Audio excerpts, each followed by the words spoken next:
सिद्धेभ्यः जय श्री ओम नमः सिद्धेभ्यः जय श्री ओम नमः सिद्धेभ्यः नमः श्रीवर्धमानाय निर्धूत कलिलात्मने सालोकानां त्रलोकानां यद विद्या दर्पणायते यद विद्या दर्पणायते यही प्रार्थना इससे छूटे भव भव जेल निज की सत्ता जब मिले ज्योति ज्योति का मेल ज्योति ज्योति का मेल। पंच परमेष्ठी भगवंतों की श्री कुंडलपुर के बड़े बाबा की महातीर्थ चंद्रगिरी के 1008 श्री चंद्र प्रभु भगवान की विश्व तंकर चिंतामणि पारसनाथ भगवान की भगवान महावीर स्वामी की संत शिरोमणि आचार्य भगवंत गुरुदेव श्री विद्यासागर जी महाराज की गुरुनाम गुरु श्री ज्ञान सागर जी महाराज की आचार्य भगवान श्री समय सागर जी महाराज की 3 कम 9 करोड़ मुनि राज्यों की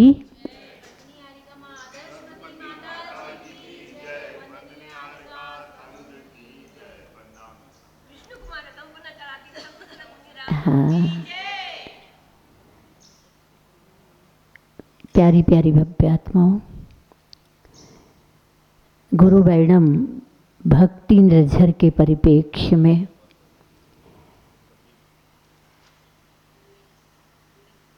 श्रमण श्रम करता है, लेकिन श्रम विषयों के लिए नहीं, विषयातीत होने के लिए करता है।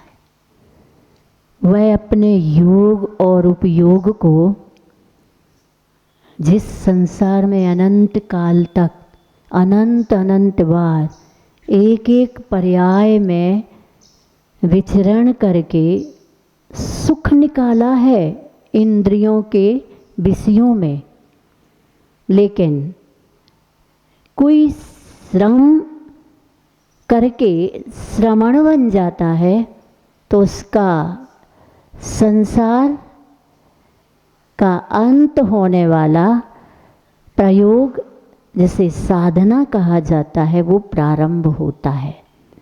क्योंकि वर्तमान समय पंचम काल है, उसमें भी हुंडाओ सर्पणी काल, ये असंख्यात 24 के व्यतीत होने के बाद एक बार हुंडा आता है, हुंडाव सर्पणी जिसे कहा जाता। अवसर्पणी चल रही है, हुंडा आया तो हुंडाव सर्पणी। इसमें अनहोनी घटनाएं घटती हैं। क्या होता है? अनहोनी घटनाएं घटती हैं, जैसे कि तीर्थंकरों के पुत्रियों का होना, जैसे चक्रवर्ती की हार होना, और भी जो भी ये और भी है जो हम धर्म के नाम पर बहुत प्रकार के धर्म देखते हैं। वैसे एक ही धर्म रहता है, उनको मानने वाले जैन कहलाते हैं, अर्थात जैन धर्म। जिनका मतलब जिन्होंने इंद्रियों को और कसाय को जीता है। अब कोई भी हो, यहाँ ना जाति है, ना पंथ है, ना पंथवाद है, जो भी इंद्रियों को जीत ले, अने इंद्रियों के विषयों को जीत ले। दुनिया ने आज तक पड़ोसी को जीतने की ताकत दिखाई है, लेकिन दुनिया को जीते सो वीर हो सकता है, लेकिन खुद को जीते तो महावीर हो सकता। खुद को जीतने वाले जिन कहलाते हैं, इसलिए उनको मानने वाले जैन कहलाते हैं। कोई जैन संप्रदाय नहीं है। क्या? जैन कोई संप्रदाय नहीं है, जो माने वो जैन कहलाता है। ऐसे आचार्य भगवंत ने अपने उस श्रमणत्व को, अपने श्रमणत्व में मन को जीतने के लिए, मन को अपने अंडर में करने के लिए, क्योंकि दुनिया मन के अंडर में है। मन जैसा कह दे, है ना अध्यक्ष जी, मन जैसा कह दे वैसा ही ये दौड़ने लगता है। धावमान मन भी दौड़ाता है, लेकिन वो साधना अद्भुत और अलौकिक है। ये बिरलों के होती है जो अपने मन को अपने अंडर में कर ले। वो शहंशाह कहलाते हैं। जो जिनके अंडर में मन चले वो शहंशाह और लाखों में एक होते हैं। ऐसे आचार्य भगवंत ने अपने मन को सत साहित्य में, जिनवाणी का रसास्वाद में, ऐसे अनमोल क्षणों में भावना शतक लिखा है। क्योंकि ये भावना शतक 16 कारण भावनाएं आती है ना, तो एक एक भावना के विषय में आचार्य भगवंत ने ज्ञानोदय छंद में लिखा है। आज इसने जो आचार्य भक्ति की है, खुद की भक्ति नहीं, किसकी भक्ति? आचार्यों की भक्ति की है।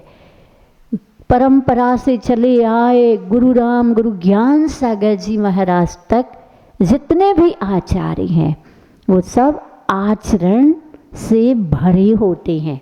क्या? जैसे रसगुल्ला और जलेबी चाशनी से भरी होती है, उसी प्रकार आचार्य भगवंत आचरण से भरे। उनकी भक्ति की है तो उनकी भक्ति में बसंत तिल का छंद में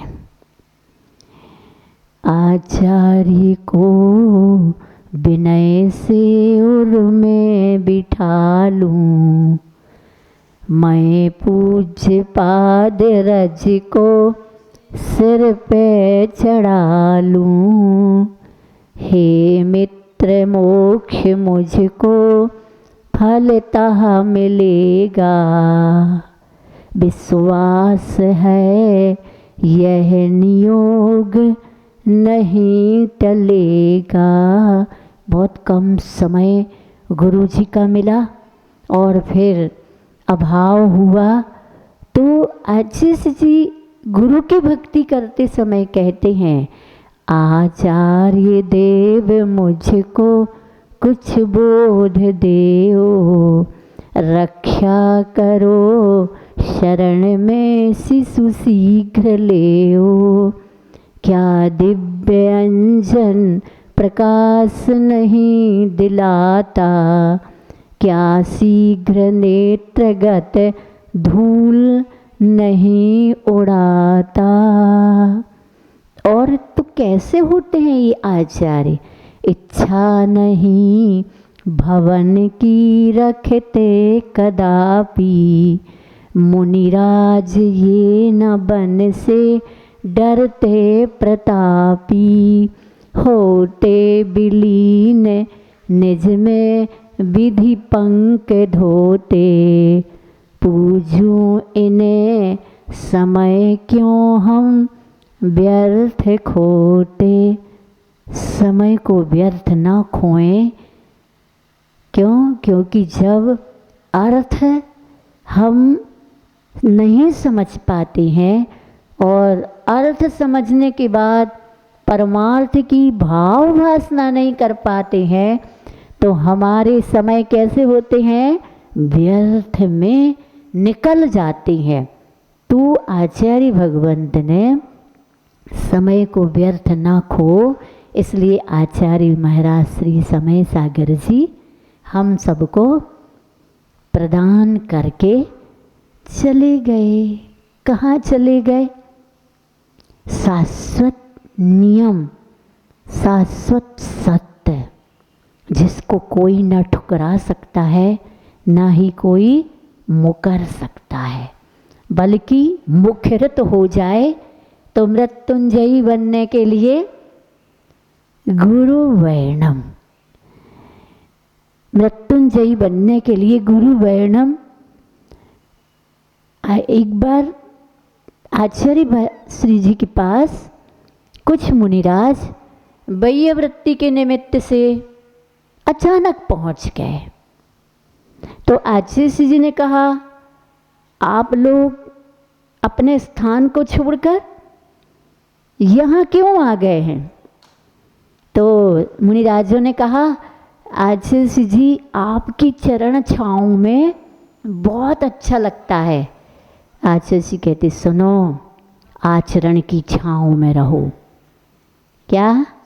चरण की नहीं, आचरण की छाँव में रहो। कितना फर्क है, चरण में तो कोई भी रह जाता है, लेकिन जिसने चरण और आचरण को छू लिया, छाँव में अपने को पल्लवित पुष्पित फलित फूलित कर लिया, बताओ उसके जीवन में 3 मूर्ताएं आ सकती हैं। उनके सम्यक दर्शन और ज्ञान और चारित्र में मूर्ता भूल के आ सकती है, भूल के भी नहीं आ सकती है, बल्कि विकारों को भी डर लगता है, कर्मों को भी डर लगता है पास आने से, क्योंकि उनको संबर और निर्जरा के माध्यम से पास में आने का पास नहीं मिलता। क्या? पास में आने का पास मिलता नहीं। संबर और निर्जरा उनके पास जो प्रत्येक पल रहती है, उनकी रक्षा और सुरक्षा में आने ही नहीं देती किसी को। आपके यहाँ या काम करने वाले गार्ड, बॉडीगार्ड तो फिर भी बदल सकते हैं, लेकिन जिसने संबर को अपने पास रखा है, वो कभी भी भूल करके भी भूल नहीं कर सकता। क्योंकि जब आप संबर भावना को पढ़ते हैं तो जिन पुण्य पाप नहीं कीना, आत्म अनुभव चित दीना, तिन ही विधि आवत रोके, संबर लही सुख अब लोके। सो आप लोगों ने लोक मूर्ता सुनी, देव मूर्ता सुनी, और कल गुरु मूर्ता सुनी थी। हाँ, गुरु मूर्ता सुनी थी। गुरु में मूर्ता कैसी रहती, और वो गुरु कहलाते हैं। मूर्ता उनमें रहती है और गुरु कहलाते हैं। एक बार हमने देशना के माध्यम से आचार्य श्री के मुख से सुना था कि दुनिया में 3 प्रकार की नावें देखी जाती हैं। नाव, एक कागज की नाव, एक पत्थर की नाव और एक काष्ठ की नाव। कागज की नाव कितना भी सुंदर कागज, रंग बिरंगे चित्रों से चित्रांकित, लेकिन उस नाव पर बैठोगे तो तरोगे क्या, कि गलोगे, डूबोगे। नाव भी गल जाएगी और तुम भी डूब करके गल जाओगे। इसलिए भूल करके भी कागज की नाव, रंगीन, यहाँ अच्छा है, यहाँ अच्छा बढ़िया ऐसी व्यवस्था, सुविधाएं, पूछने वाले लोग, और जय जयकार करने वाले लोग।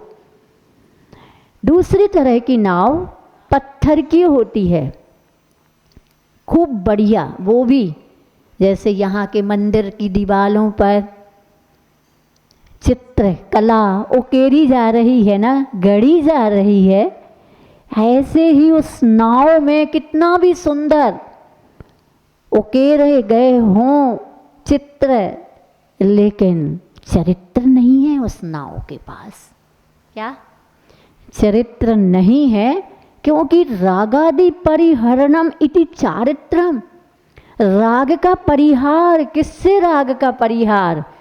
जड़ वस्तुओं से, पदार्थों से राग का परिहार। अगर राग का परिहार नहीं तो वो भारी होगी। क्या? राग के बिना हल्का हो जाता है, और राग से युक्त हो तो भारी कौन होता है? पत्थर। पत्थर की नाव पर बैठोगे और जैसे ही नाव चलना प्रारंभ होगी कि चल तो पाएगी नहीं, वहीं डूब जाएगी और डुबा देगी। काष्ठ की नाव, कोई टिप टॉप कुछ नहीं। क्या? कोई व्यवस्था नहीं। जब आज जैसे चातुर्मास जहाँ भी क्षेत्र पर करते थे ना, लोग भीड़ आती है, उनकी व्यवस्था ट्रस्ट दे नहीं पाता, कहाँ से दे? तो लोग शिकायत करते। तो आज जैसे उनको बहुत अच्छी बात करते, भैया आप व्यवस्था को ना देखें, अपनी अपनी अवस्था को देखें। क्या? व्यवस्था की आवश्यकता नहीं है, अपनी अपनी अवस्था को देखो तो समझ में आ जाएगा। क्योंकि कितना ढीला करते हैं लोग। बोल तो देते हैं दान, लेकिन जब देने की बात आती है तो धीरे धीरे चींटी की चाल चलो, पर लाइन पर तो चलो, देने के भाव तो रखो। अब कहाँ से आए धर्मशाला, कहाँ से आए तुम्हारी व्यवस्थाएं? तुम देना तो शुरू करो। इसलिए अवस्था देखो, आपकी अवस्था क्या है? मुनि नहीं हो, दिगंबर जैन अवश्य हो, इसका मतलब तुम खाली नहीं हो गए हो, धन दौलत से खाली नहीं हो गए हो।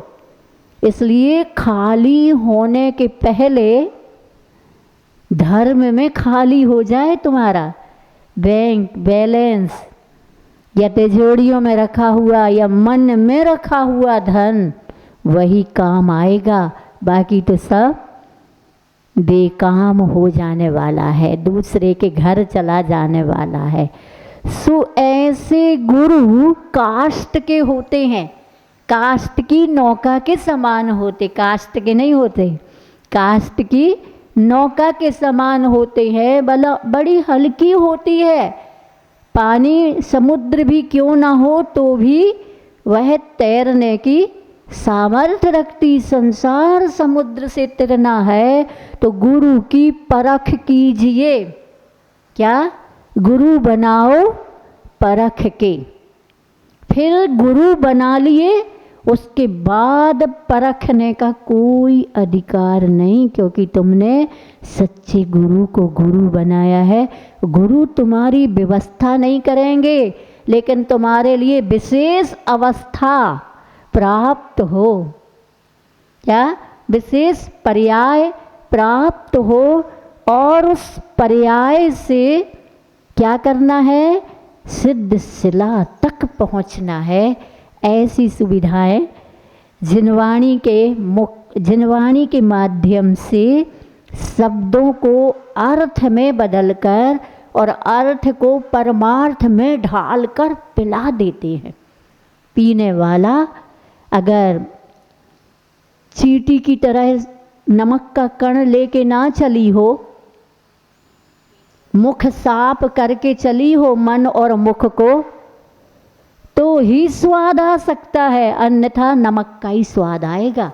कितनी पूजा, कितने पाठ, कितनी गुरु भक्ति, कितने गुरु के पूजाएं कर लो, तो क्या ना करें? नहीं करो तो सही, आज नहीं तो कल होश तो आ ही जाएगा। क्या? आज नहीं तो कल होश आ जाएगा और होशियार बन जाओगे। लेकिन आज तो होशियार लोग क्या करते हैं? जब होशियार होते तो दुनिया को बदलने चलते हैं, लेकिन जब होशियार से समझदार हो जाते हैं तो खुद को बदलने की कोशिश करते। इसलिए हमें समझदार बनना। लेकिन आचार्य का कहना है ऐसे भी समझदार नहीं जो मझधार में क्योंकि आज के समझदार मझधार में है। आज के समझदार कहने वाले लोग मझधार में है। इसलिए वास्तविक समझदारी रखो, भीतर और बाहर एक। क्या? मन में कुछ वचन में कुछ नहीं। वही मन में है वही वचन में आए, वही काय में आए। कब? धर्म के क्षेत्र में, कर्तव्य के क्षेत्र में। ऐसा नहीं कि पाप के क्षेत्र में मन में भाव आ रहा है इनका बुरा कर दें, सो वचन से बोल दो अब हम तुम्हारा बुरा करेंगे, और काय से कर दो, महान पाप का आश्रय। लेकिन धर्म अगर मन में आया है तो उसी को वचन में लाओ और उसी का काय में, काय के माध्यम से प्रयोग में ले आओ। कल आपने सुना था सग्रंथारंभ हिंसा नाम संसारावर्त वर्ति नाम पाखंडी नाम पुरस्कारो या पाषंडी नाम पुरस्कारो गेयम पाषंडी मोहनम। इस श्लोक को सुना था। ये श्लोक अगर इस श्लोक में है, ये श्लोक तुम्हारे जीवन में इस लोक में भी कार्य कर रहा है तो परलोक में भी वही भव भवांतरों के झमेले और हिचकोले खाना पड़ेंगे। इसलिए इसको समझो और गुरु मूर्ता छोड़ो। तो सग्रंथारंभ हिंसा नाम अनेक ग्रंथियों से सहित और आरंभ से सदाने आरंभ और परिग्रह से युक्त हिंसा नाम, हिंसा से सहित। क्योंकि हमारा धर्म कैसा है? धर्म तो धर्म है, सभी के धर्म। हिंसा रही है धम्म में। कोई भी धर्म हिंसा का समर्थन नहीं करता है।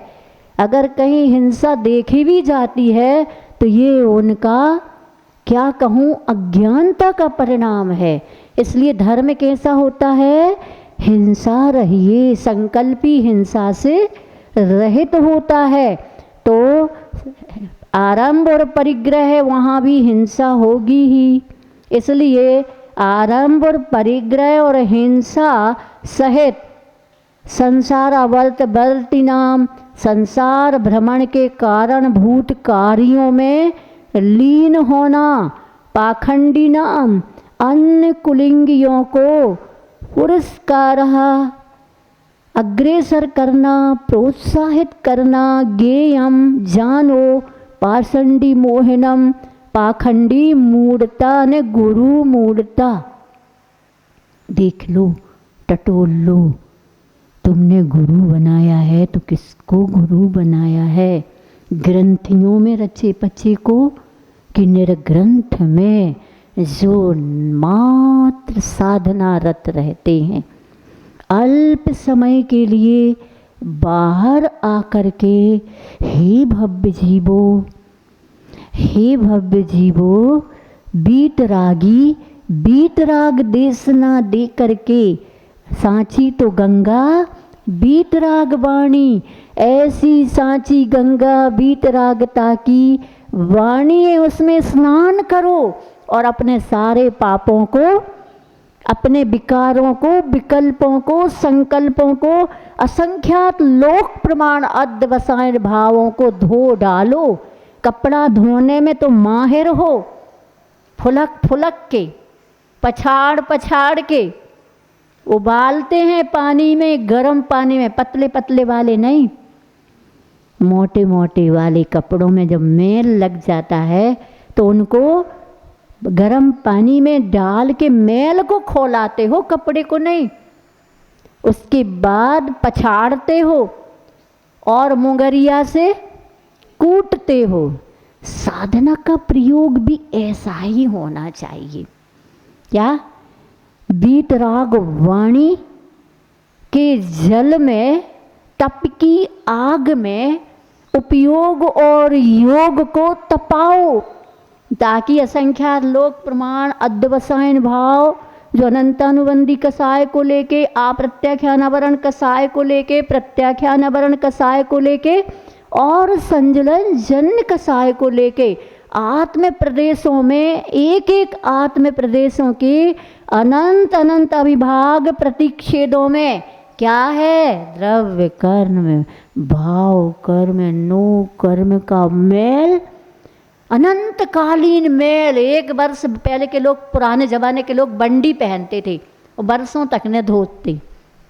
जब वर्षों तक नहीं धोते थे तो उसमें मैल और तेल, तेल तो सब लगाते थे, तो तेल के कारण उसमें धूल चिकट जाती थी, कभी कभार धोते थे।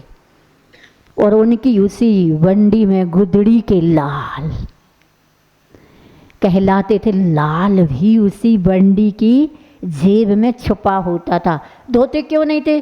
कोई समझेगा तो मेरा कुछ है, इसके पास क्या होगा, ये तो फटे हाल है। लेकिन उसको क्या मालूम था कि गुदड़ी का लाल है। वो एकाध वर्ष में धोते थे तो कैसे धुलता था? ऐसे ही धुलता था, खोला करके, उबाल करके, सर्फ साबुन से कूट कूट करके, मुगरिया से पछाड़ करके पूरा मैल निकल जाता था। ऐसे ही अनंतकालीन मैल को सिर्फ स्वाध्याय से नहीं धो सकोगे। स्वाध्याय तो क्या है? साधन है। फिर क्या करना होगा? कोई अगर पानी में तैरने की कला थ्योरेटिकल किसी तैराक से कैसा सीखा जाता है, ऐसा सीखा जाता है, सब पानी में ना उतरे तो पानी की कागज में नदी बना ले चित्र, और नदी में स्नान ना करे, या प्यास लगी है तो क्या चित्र की नदी से प्यास बुझ जाएगी? नहीं बुझेगी ना। चरित्र तो आना ही पड़ेगा, नदी को आओ लाओ, तभी कहीं ऐसे कर्म धुलेंगे। ये कौन कर सकता है? इस साधना का श्रेय किसको जाता है? गुरुओं को, आचार्यों को, कि वो हमें चींटी की चाल चलो, नहीं ताकत है लेकिन चलो, है ना, चलो, रुको नहीं, ठहरो मत। ठहर गए तो फिर यहीं रुक रह जाओगे। सियाची क्या कहते? पहले तो रुको। जिस ओर तुम्हारा मुख है वो संसार है, जिस ओर तुम्हारी पीठ है वो मोक्ष है। तो पहले रुको, फिर मुड़ो। क्या? रुको, मुड़ो। मोड़ आएंगे, मोड़ आएंगे, मोड़ के कारण पुनः संसार की ओर मत मुड़ जाना, अन्यथा तुम्हारी मेहनत, तुम्हारा परिश्रम, तुम्हारी साधना गुड़ का गोबर बन जाएगी। बनी है? तब तो 6 ढाला पड़ी, 6वीं ढाल मुनिव्रत धार अनंतवार। कौन सी ढाल में है जी? 4थी की 6वीं?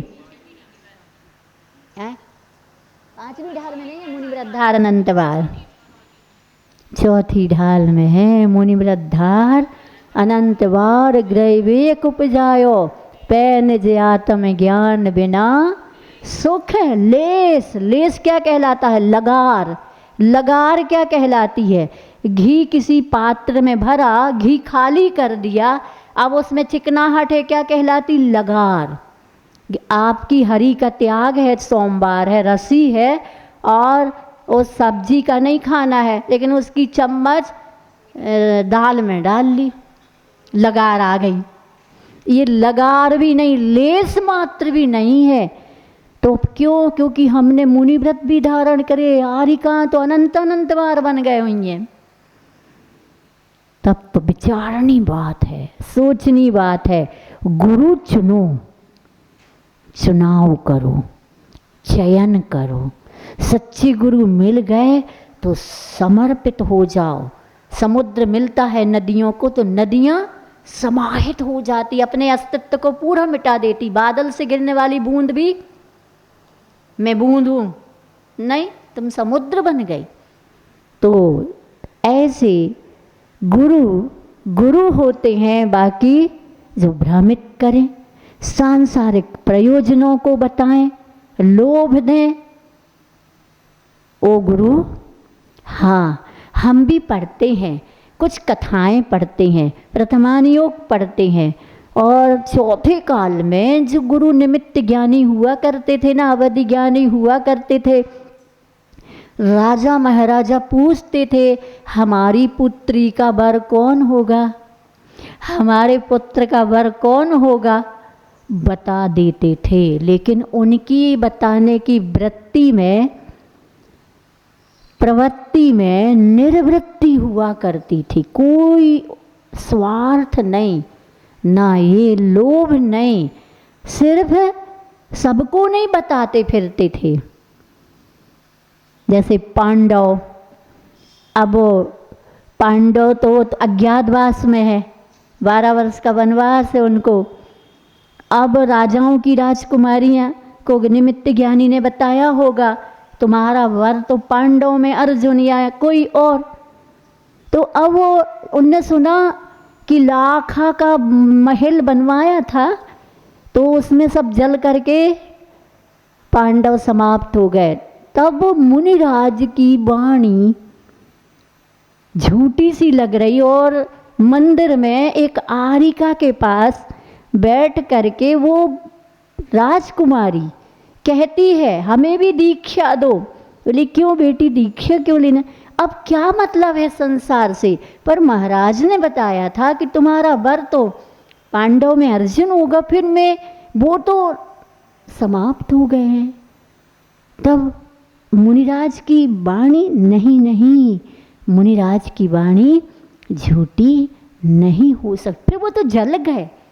नहीं, विश्वास रखो मुनि प्रवर की वाणी। और वो मंदिर में स्वयं 5 पांडव भेष बदल करके माता कुंती के साथ, द्रौपदी के साथ, कहाँ उसी मंदिर में दर्शन कर रहे। अद्भुत है कि नहीं। तो कुछ चीज़ें एक्सेप्शन में मिलती भी हैं, लेकिन उनके अभिप्राय निरंतरता को लेकर के नहीं होते, साधना रत होते। क्योंकि प्रथमानी योग भी कहता है बोधि समाधि निधानम। इनकी कथाएं पढ़ने से, कहानियों को पढ़ने से हमें भी बोधि और समाधि का निधान मिलता है, खजाना मिलता है। सो हमारे जीवन में लोक मूर्ता तो होनी नहीं चाहिए, देव मूर्ता भी नहीं, गुरु मूर्ता भी नहीं।